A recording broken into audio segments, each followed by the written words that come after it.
الحمد لله رب العالمين الرحمن الرحيم مالك يوم الدين. أحمده سبحانه وأشكره وأشهد أن لا إله إلا الله وحده لا شريك له، شهادة نرجو بها النجاة من عذاب الجحيم. وأشهد أن سيدنا ونبينا محمدًا عبده ورسوله، سيد الأولين والآخرين، أرسله ربه بالهدى ودين الحق إلى الناس أجمعين، فقال: وما أرسلناك إلا رحمة للعالمين.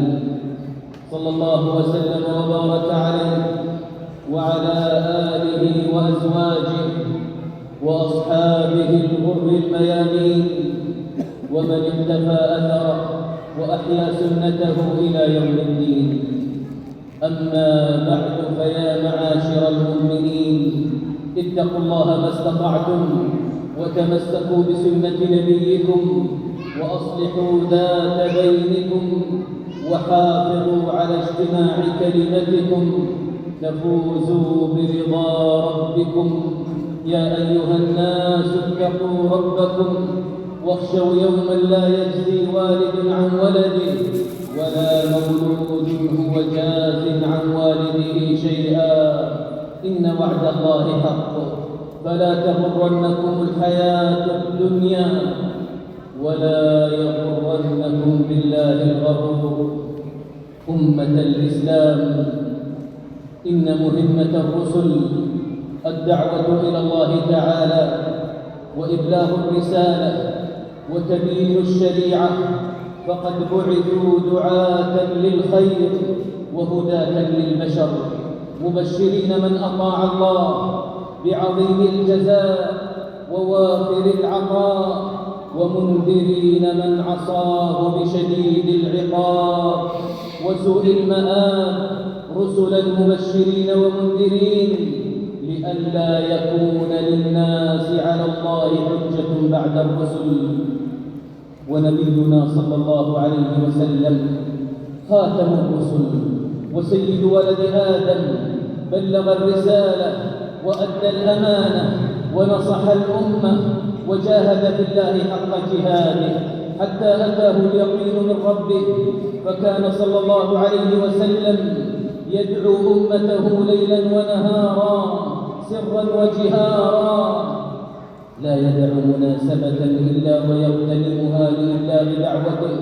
فكان صلى الله عليه وسلم يذهب للمشركين في أسواقهم ومجامعهم، يدعوهم إلى ربهم ويصبر على أذاهم وصدهم وإعراضهم. وفي مسند الإمام أحمد من حديث جابر رضي الله عنه قال: أن النبي صلى الله عليه وسلم لبث 10 سنين يتتبع الناس في منازلهم، في الموسم ومجنة وعكاظ، وفي منازلهم بمنى، يقول: من يؤويني وينصرني حتى أبلغ رسالات ربي وله الجنة. فلا يجد صلى الله عليه وسلم أحدا ينصره ولا يؤويه. معاشر المؤمنين، لقد كان يبدو برسول الله صلى الله عليه وسلم أمل، وتحمله رحمته وشفقته ليحيا الناس حياة طيبة في الدنيا ونعيما أبديا في الأخرى. فحرصه صلى الله عليه وسلم على أمته أشد من حرصهم على أنفسهم، حتى كان يتحسر ويحزن لإعراضهم حزنا يكاد يفتك به ويهلكه، فنهاه ربه عن ذلك رأفة ورحمة به، فقال: لعلك باخع نفسك ألا يكونوا مؤمنين، أي لعلك من شدة حرصك على هدايتهم مهلك نفسك يا محمد صلى الله عليه وسلم. وفي آية أخرى: فلا تذهب نفسك عليهم حسرات، بل شبه سبحانه حزن رسوله عليهم برجل فارقه أحبته وهو يسير على آثارهم حتى كاد يهلك وجدا وتلهفا على فراقهم، فقال سبحانه: فلعلك باخع نفسك على آثارهم إن لم يؤمنوا بهذا الحديث أسفا. وبين له أن التوفيق للهداية منه وحده جل جلاله، فقال: إنك لا تهدي من أحببت ولكن الله يهدي من يشاء وهو أعلم بالمهتدين. وقال جل في علاه: إن تحرص على هداهم فإن الله لا يهدي من يضل وما لهم من ناصرين. وفي مسند الإمام أحمد قال ابن عباس رضي الله عنهما في قول الله جل جلاله: إن الذين كفروا سواء عليهم أأنذرتهم أم لم تنذرهم لا يؤمنون. قال: كان رسول الله صلى الله عليه وسلم يحرص على أن يؤمن جميع الناس ويتابعوه على الهدى، فأخبره الله جل ثناؤه أنه لا يؤمن إلا من سبق له من الله السعادة في الذكر الأول، ولا يضل إلا من سبق له من الله الشقاء في الذكر الأول. إخوة الإيمان، إن من عجيب أمر كثير من الناس مع حرصه صلى الله عليه وسلم على هدايتهم إلا أنهم يقابلون ذلك بإعراضهم، كما قال جل وعلا: وما أكثر الناس ولو حرصت بمؤمنين. بل إن حرصه صلى الله عليه وسلم كان على أناس ما علموا بوسيلة شر وأذى إلا سعوا إليها، فهم حريصون أشد الحرص على أذيته بل على قتله، وهو حريص أشد الحرص على هدايتهم ونفعهم. وإذ يمكر بك الذين كفروا ليثبتوك أي ليسجنوك أو يقتلوك أو يخرجوك، ويمكرون ويمكر الله والله خير الماكرين. وفي الصحيحين عن عائشة رضي الله عنها قالت: قلت للنبي صلى الله عليه وسلم: يا رسول الله، هل أتى عليك يوم كان أشد من يوم أحد؟ يوم أحد يوم شج رأس النبي صلى الله عليه وسلم وكسرت رباعيته واستشهد 70 من أصحابه، فذكر لها صلى الله عليه وسلم ما لقيه من قومه يوم العقبة حين شتموه وضربوه، فانطلق صلى الله عليه وسلم وهو مهموم، فإذا بسحابة فوق رأسه فيها جبريل وملك الجبال، فقال: يا محمد، إن شئت أن أطلق عليهم الأخشبين أي الجبلين. فاختار صلى الله عليه وسلم إنظارهم على عذابهم والعفو عنهم على عقوبتهم، فقال: بل أرجو أن يخرج الله من أصلابهم من يعبد الله وحده لا يشرك به شيئا. وفي صحيح مسلم يحكي صلى الله عليه وسلم نبيا من الأنبياء ضربه قومه فأدموه وهو يمسح الدم عن وجهه ويقول: اللهم اغفر لقومي فإنهم لا يعلمون. فمع ما يتعرض له من الأذى لا يبالي بما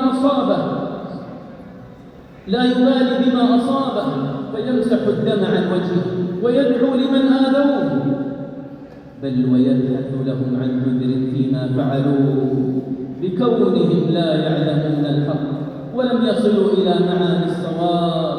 أيها المؤمنون بالله ورسوله، إن من كمال شفقته صلى الله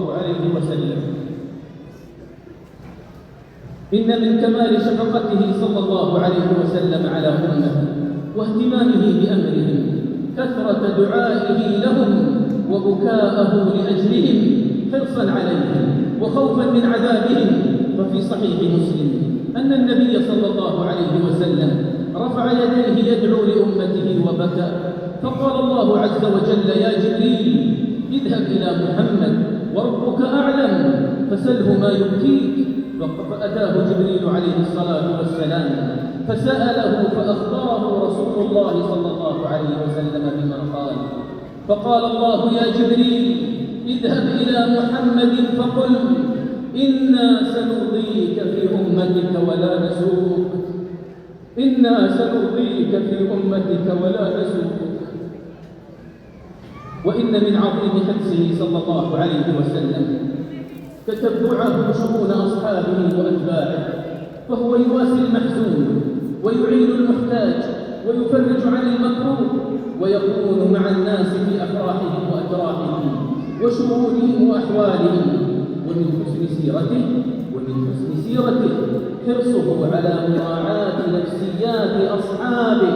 وفي الصحيحين قال صلى الله عليه وسلم: لولا أن أشق على المؤمنين ما قعدت خلف سرية تغزو في سبيل الله، ولكن لا أجد سعة فأحملهم ولا يجدون سعة فيتبعوني ولا تطيب أنفسهم أن يقعدوا بعدي. وقال مالك بن الحويرث رضي الله عنه: أتينا رسول الله صلى الله عليه وسلم ونحن شبابة متقاربون، فأقمنا عنده 20 ليلة، وكان رسول الله صلى الله عليه وسلم رحيما رقيقا، فظن أن قد اشتقنا أهلنا فسألنا عمن تركنا من أهلنا فأخبرناه، فقال: ارجعوا إلى أهليكم فأقيموا فيهم وعلموهم. ومثل صلى الله عليه وسلم نفسه وما كان فيه من الرأفة والرحمة والحرص على نجاة الأمة برجل أوقد نارا فجعل الجنادب والفراش يقعن فيها وهو يذبهن عنها، قال: فذلكم مثلي ومثلكم، أنا آخذ بحجزكم عن النار، هلم عن النار، هلم عن النار، فتغلبوني تقحمون فيها. رواه مسلم. معاشر المؤمنين، إن حرص النبي صلى الله عليه وسلم على أمته بلغ الغاية في بيان شريعته، ممتثلا أمر ربه تبارك وتعالى: يا أيها الرسول بلغ ما أنزل إليك من ربك. فما من شيء يقرب الأمة من الجنة ويزحزحهم عن النار إلا وقد بينه صلى الله عليه وسلم، يريد الفوز العظيم للأمة في الدنيا والآخرة. والله تبارك وتعالى يقول: فمن زحزح عن النار وأدخل الجنة فقد فاز. وفي صحيح مسلم قال حذيفة رضي الله عنه: قام فينا رسول الله صلى الله عليه وسلم مقاما ما ترك شيئا يكون في مقامه ذلك إلى قيام الساعة إلا حدث به، حفظه من حفظه ونسيه من نسيه، فما ترك صلى الله عليه وسلم بلاغ أمته حتى وهو يجود بنفسه وروحه تخرج من جسده. فعن عائشة رضي الله عنها قالت: كان على رسول الله صلى الله عليه وسلم خميصة سوداء حين اشتد به وجعه، فهو يضعها مرة على وجهه ومرة يكشفها عنه ويقول: قاتل الله قوما اتخذوا قبور أنبيائهم مساجد، يحرم ذلك على أمته. وقال أنس رضي الله عنه: كانت عامة وصية رسول الله صلى الله عليه وسلم حين حضرت الوفاة: الصلاة الصلاة وما ملكت أيمانكم، الصلاة الصلاة وما ملكت أيمانكم، حتى جعل رسول الله صلى الله عليه وسلم يبرر بها صدره وما يكاد يفيض بها لسانه. رواه أحمد في مسنده. أعوذ بالله من الشيطان الرجيم. لقد جاءكم رسول من أنفسكم عزيز عليه ما عنتم حريص عليكم بالمؤمنين رؤوف رحيم. بارك الله لي ولكم في القرآن والسنة، ونفعني وإياكم بما فيهما من الآيات والحكمة. أقول قولي هذا وأستغفر الله لي ولكم من كل ذنب وخطيئة، فاستغفروه إنه كان غفارا. استغفر الله استغفر الله استغفر الله استغفر الله استغفر الله استغفر الله.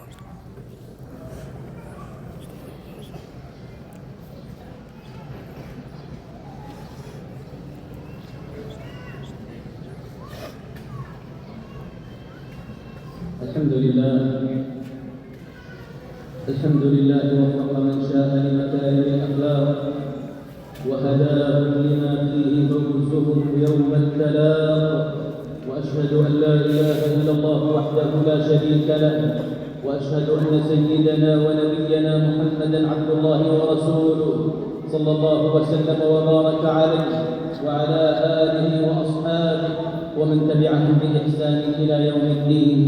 أما بعد، فيا معاشر المؤمنين، إن حرص النبي صلى الله عليه وسلم على من اتبعه من أمته لا ينتهي بانتهاء الحياة الدنيا، بل إذا انشغل الناس بأنفسهم يوم القيامة، حتى إذا قال الأنبياء عليهم السلام نفسي نفسي، يقول صلى الله عليه وسلم أمتي أمتي. ففي الصحيحين قال صلى الله عليه وسلم: إذا كان يوم القيامة ماج الناس بعضهم في بعض، ثم ذكر مجيئهم إلى الأنبياء، قال: فيأتوني فأقول أنا لها، فأستأذن على ربي فيؤذن لي ويلهمني محامد أحمده بها لا تحضرني الآن، فأحمده بتلك المحامد وأخر له ساجدا، فيقول: يا محمد ارفع رأسك وقل يسمع لك، وسل تعطى، واشفع تشفع. فأقول: يا رب أمتي أمتي. فسبحان الله، كم بين قول الرسل عليهم السلام نفسي نفسي وبين قول نبينا صلى الله عليه وسلم أمتي أمتي من معان عظيمة ودلالات كريمة تبين حرصه على نجاة أمته، كما أنه صلى الله عليه وسلم يحضر عرصات يوم القيامة ليكون شفيعا لأمته، فتارة يقف عند الميزان وتارة على جنبات الصراط يطلب لأمته السلامة والنجاة، والناس يمرون وهو يدعو: اللهم سلم سلم، اللهم سلم سلم. ففي سنن الترمذي سأل أنس بن مالك رضي الله عنه رسول الله صلى الله عليه وسلم أن يشفع له يوم القيامة، فقال عليه الصلاة والسلام: أنا فاعل. قال: قلت: يا رسول الله، فأين أطلبك؟ أي أين أجدك؟ وفي أي عرصات القيامة أبحث عنك؟ قال: اطلبني أول ما تطلبني على الصراط. قال: قلت: فإن لم ألقك على الصراط؟ قال: فاطلبني عند الميزان. قلت: فإن لم ألقك عند الميزان؟ قال: فاطلبني عند الحوض، فإني لا أخطئ هذه الثلاث المواطن. يعني لابد أن تلقاني في واحد من هذه المواطن.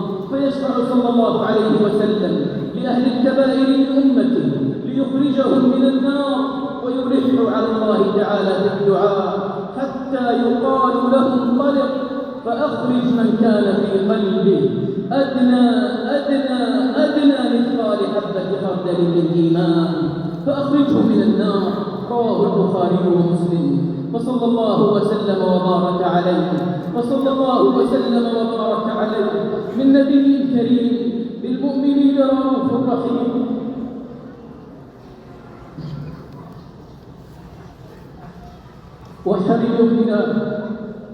وحري بنا أمة الإسلام أن نطيع أمره، وحري بنا أمة الإسلام أن نطيع أمره ونقتفي أثره وندب عن ملته وشريعته، ونقابل حرصه علينا باتباعنا لسنته. فأسعد الناس بالنبي صلى الله عليه وسلم يوم القيامة، فأسعد الناس بالنبي صلى الله عليه وسلم يوم القيامة هم أشدهم اتباعا له وتمسكا بسنته، وهم أهل محبته وولايته، لقوله تبارك اسمه: قل إن كنتم تحبون الله فاتبعوني يحببكم الله ويغفر لكم ذنوبكم والله غفور رحيم. ثم اعلموا معاشر المؤمنين أن الله أمركم بأمر كريم ابتدأ فيه بنفسه، فقال عز من قائل: إن الله وملائكته يصلون على النبي يا أيها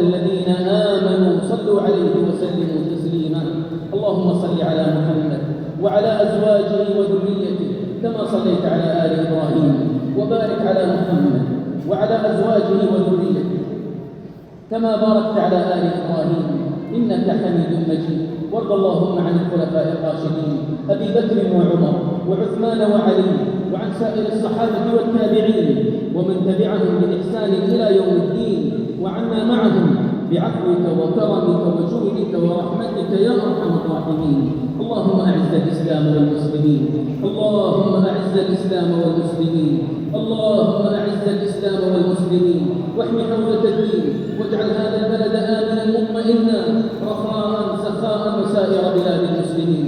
اللهم يا حي يا قيوم برحمتك نستغيث، أصلح لنا شأننا كله ولا تكلنا إلى أنفسنا طرفة عين. اللهم فرج هم المهمومين من المسلمين ونفس كرب المكروبين واقض الدين عن المدينين واشف مرضانا ومرضى المسلمين. اللهم أصلح أحوال المسلمين في كل مكان برحمتك يا أرحم الراحمين. اللهم من أراد بلادنا وبلاد المسلمين بسوء فاشغله بنفسه ورد كيده في نحره واجعل دائرة الشر عليه يا رب العالمين.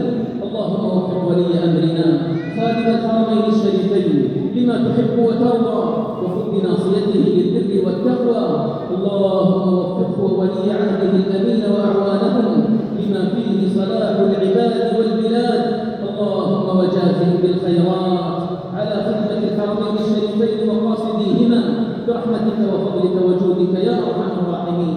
اللهم وفق جميع ولاة أمور المسلمين لما تحبه وترضاه. اللهم احفظ شباب وفتيات المسلمين وانفع بهم أمتهم وأوطانهم. اللهم حبب إليهم الإيمان وزينه في قلوبهم وكره إليهم الكفر والفسوق والعصيان واجعلهم من الراشدين. اللهم اغفر ذنوبنا واستر عيوبنا ويسر أمورنا وبلغنا فيما يرضيك آمالنا. اللهم اغفر لنا ولوالدينا وأزواجنا وذرياتنا برحمتك يا أرحم الراحمين. ربنا آتنا في الدنيا حسنة وفي الآخرة حسنة وقنا عذاب النار. ربنا تقبل منا إنك أنت السميع العليم وتب علينا إنك أنت التواب الرحيم. سبحان ربك رب العزة عما يصفون وسلام على